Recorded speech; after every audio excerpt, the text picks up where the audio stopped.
ठीक, देखो पांचवा वाला जो क्वेश्चन था वो कंप्लीट हो चुका है। छठवां वाला क्वेश्चन, 5 वर्ष बाद जैकब की आयु उसके पुत्र की आयु से 3 गुनी हो जाएगी। ठीक है, 5 वर्ष पूर्व जैकब की आयु उसके पुत्र की आयु की 7 गुनी थी, उनकी वर्तमान आयु क्या है। ठीक है, देखिए क्वेश्चन क्या कह रहा है बेटा, 5 वर्ष बाद जैकब की आयु उसके पुत्र की आयु से 3 गुनी हो जाएगी। क्वेश्चन जो है आपका, ये आपको मैंने बताया था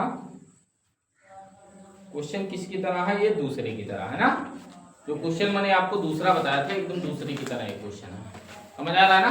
ठीक है, रही बात हम बता देते हैं कि 5 वर्ष बाद जैकब की आयु उसके पुत्र की आयु से 3 गुनी हो जाएगी, और 5 वर्ष पूर्व उसके जैकब की आयु उसके पुत्र की आयु की 7 गुनी थी। ठीक है, उनकी वर्तमान आयु क्या है, उनकी मतलब क्या हो गया, जैकब और उसके पुत्र की वर्तमान आयु पूछ रहा है ना। ठीक है, तो हम लोग क्या करेंगे बेटा, माना कर लेंगे। ठीक है, माना जो है जैकब और उसके पुत्र की वर्तमान आयु क्या मान लेते हैं बेटा, x और y मान लेते हैं। ठीक है, तो यहां पर लिखना पड़ेगा माना,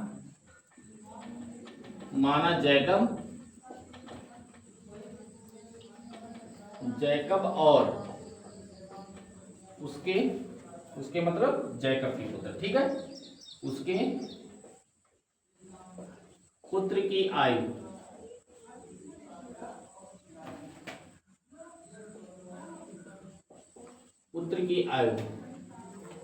ठीक है, x तथा क्या है, y। ठीक है, ओके, माना जैकब उसके पुत्र की आयु कितना है बेटा, x तथा y वर्ष। ठीक है, ऐसा लिख लेते हैं, x तथा y वर्ष। ठीक है, समझ आया ना। वर्तमान आयु हमारा क्या है बेटा, x तथा y वर्ष है। ठीक है, अब देखिए क्वेश्चन क्या कह रहा है, प्रश्नानुसार अगर हम लोग समझेंगे यू नो दैट, तो यहां पर लिखना पड़ेगा बेटा प्रश्नानुसार। ठीक है, क्या रहेगा प्रश्नानुसार, जो क्वेश्चन हमारा कह रहा है 5 वर्ष बाद जैकब की आयु उसके पुत्र की आयु से 3 गुनी हो जाएगी। ठीक है, 5 वर्ष बाद मतलब हो गया कि उसके वर्तमान से 5 वर्ष बाद की बात हो रहा है ना। ठीक है, जो वर्तमान आयु है बेटा उसके 5 वर्ष बाद की, तो पहला नंबर हम लोग क्या करेंगे बेटा, 5 वर्ष बाद जैकब उसके पुत्र की आयु निकालेंगे ना। ठीक है, तो यहां पर लिखना पड़ेगा 5 वर्ष बाद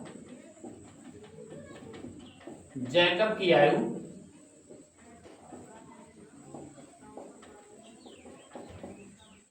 कितनी है, x प्लस 5 तथा पुत्र की आयु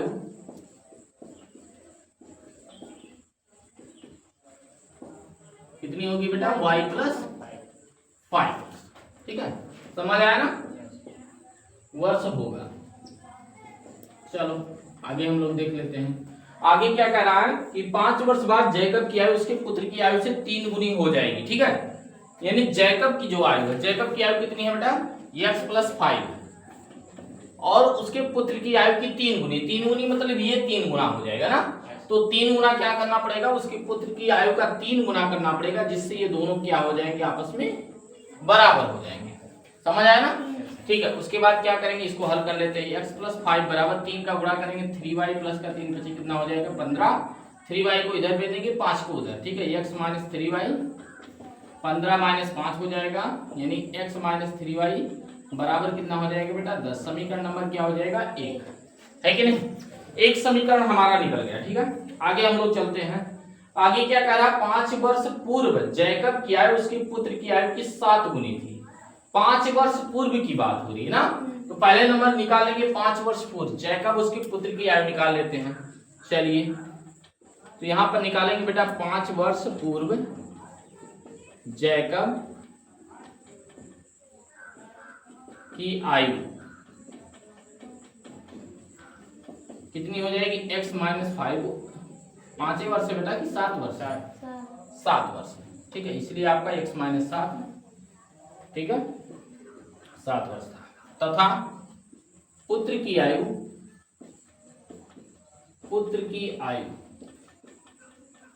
क्या हो जाएगा बेटा, y माइनस 7 वर्ष हो गया।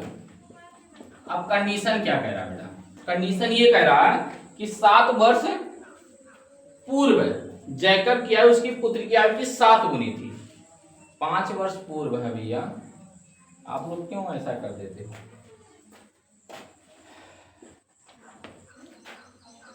7 गुनी कह रहा है बेटा, लेकिन वर्षला जो है 5 वर्ष है। ठीक है, चलो अब क्या कह रहा है, 5 वर्ष पूर्व उसके जैकब उसके पुत्र की आयु की 7 गुनी थी ना।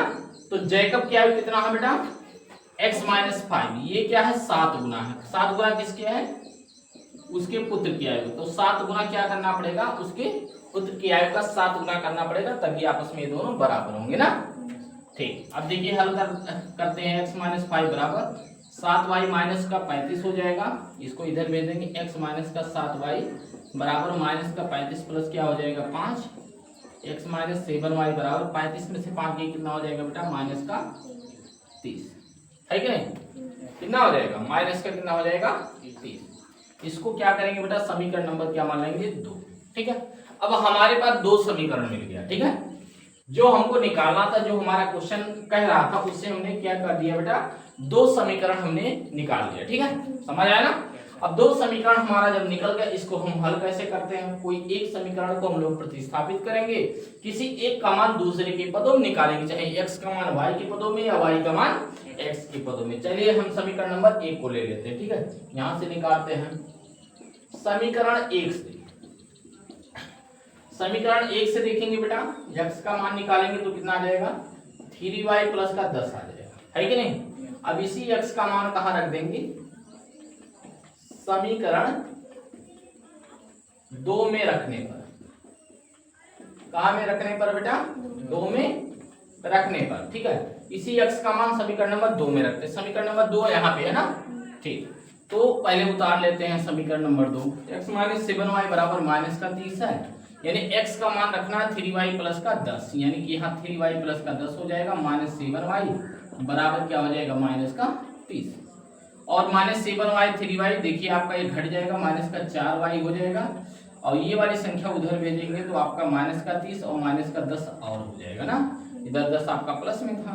सॉल्व करते हैं तो माइनस का 4y आ गया, इधर सॉल्व करेंगे 10 और माइनस का 30 था।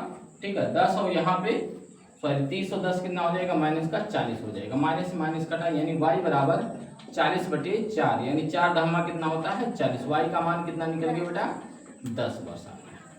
समझ आया ना, y का मान कितना आ गया, 10 वर्ष आ गया। ठीक है, और y का मान जब 10 वर्ष आ गया तो हम लोग क्या करेंगे, यहीं पर रख देते हैं। तो यहाँ पर निकालेंगे बेटा x बराबर यू नो दैट, तो 3 गुणे 10 प्लस का 10 हो जाएगा, यानी कहने का मतलब यहाँ से निकालेंगे तो कितना आ जाएगा, 10 के 30 प्लस का 10 बराबर कितना हो जाएगा, 40 वर्ष हो जाएगा। ठीक है, कितना हो जाएगा बेटा, 40 वर्ष। यानी x क्या था आपका, x उसके जैकब की आयु थी ना, और y क्या था बेटा, उसके पुत्र की आयु। यानी कि जैकब की आयु कितना निकल गई, 40 वर्ष निकल गई, और पुत्र की आयु कितना निकल गई, 10 वर्ष। समझ आया ना। ठीक है, तो कहने का मतलब जो क्वेश्चन कहता है प्रश्नानुसार हम लोग क्या करते हैं बेटा, इजी तरीके से पहले क्वेश्चन को हम लोग समझते हैं, कैसा क्वेश्चन कह रहा, उसके अकॉर्डिंग हम लोग क्या करेंगे बेटा, पहले इक्वेशन बनाएंगे, यानी समीकरण बनाएंगे। समझ आया ना, पहले क्या बनाएंगे बेटा, समीकरण बनाएंगे, और समीकरण बनाने के बाद क्या करेंगे, किसी एक का मान किसी दूसरे के पदों में, यानी x का मान y के पदों में या y का मान x के पदों में हम लोग निकालेंगे। ठीक है, इसको क्या बोलते हैं बेटा, प्रतिस्थापन विधि बोलते हैं। क्या बोलते हैं, प्रतिस्थापन विधि। और रही बात यह है कि अगर ये कह रहा है प्रतिस्थापन विधि, तो हम लोग प्रतिस्थापन विधि से हल करेंगे। बाकी और भी तरीके इसके हैं, x और y का मान निकालने का और भी तरीका है, बट ये कह रहा था पहले से, कंपलसरी कर दिया था कि इस क्वेश्चन को आपको हल करना है, किस विधि से हल करना बेटा, प्रतिस्थापन विधि से हल करना है। समझ आया ना। ठीक है, कोई दिक्कत, नोट कर लीजिए।